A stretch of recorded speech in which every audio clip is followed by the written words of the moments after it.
And this is what it is. That when you are realized, you have to give it. If you don't give it, then you stagnate. You stagnate and there's no fragrance about it. No fragrance. No fragrance. And you lose your vibrations, your progress also retards. I know it's very hard in these modern times to create a group of people who can love. You can create a group of people who can hate. Supposing tomorrow you start one big procession. We hate God, we hate love, we hate this. You'll get thousands of them standing with you. Yes, oh, we hate. See, for hatred, you'll get thousands of them with banners. They'll pay for it and come down to show that they hate. Because hatred is a very cementing force among human beings, surprisingly. Hatred is a cementing force. It looks like something, such a contrast, but it is so. I mean, when you try to collect people in the name of hatred, people join. They have never exploited the powers of love. Never. I wish they had. All our wars, all our things have come out because we hate each other. Imagine, only human beings can hate that much. Animals can't hate so much as they can. So this love, which is divine love, which thinks, which coordinates, which understands, which is dynamic, it's so fantastic, it's so all-pervading. It lives in every particle of the matter, of the emotions, of the mind, of the heart. Everywhere it exists, that power you can have within yourself. It's too much to believe. Too much at all story for anyone, but it's true. It's a fact. The time has come. It could not be done earlier, agreed, but the time has come. You have evolved to that stage, and that's why it has to happen. Now, if people do not accept, I must say this, futuristic problem. In case human beings do not accept it in a big number and become that, we cannot avoid the Third World War. By that war, a new consciousness may rise where people will understand this hatred is the worst thing. Perhaps we need a third shock. We have had two.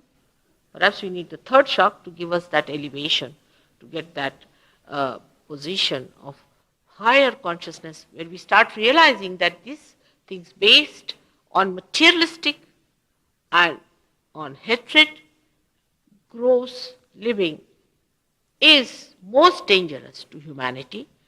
Then such people who really believe in love will rise and come up, and they might be the ones who will be saved. So we should at this stage try to save as many as possible from this horrible sinking mire of hatred. Now talking about it has been done. Establishment of your sustenance has been done in the sense that if you can awaken that sustenance within you on the void, you can achieve it. But main thing is, even after realization, to identify yourself as a realized soul, absolutely, that you have been given something very special, that you have your spirit which is manifesting, and that you have to make good out of it, that you have to give it to others, that you have to work it out. You have to be a collective being and not a secluded person, just attached to few minds, my house, my husband, my wife, my children, my chair. You can say my hair, my nose, everything goes there.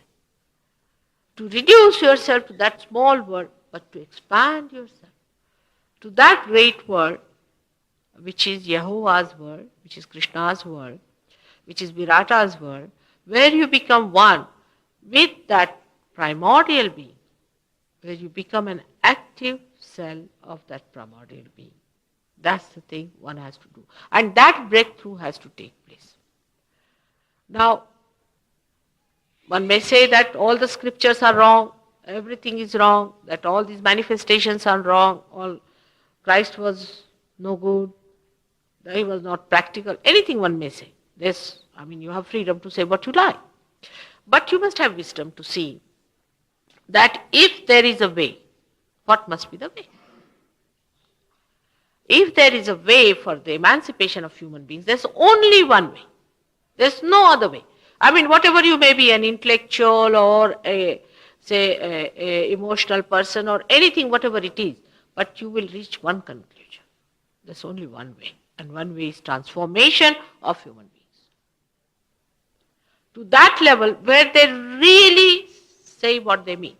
They become. They talk of world brotherhood. They talk of everything. We have all kinds of organizations doing all this nonsensical work. You see, we have UN system and we have world government ideas. We talk of love, helping Vietnamese, this, that, all sorts of things are there. But actually we are not. Face to face we are not. Face to face we become ourselves. And that's why to become that, the becoming of it is important, the transformation is important.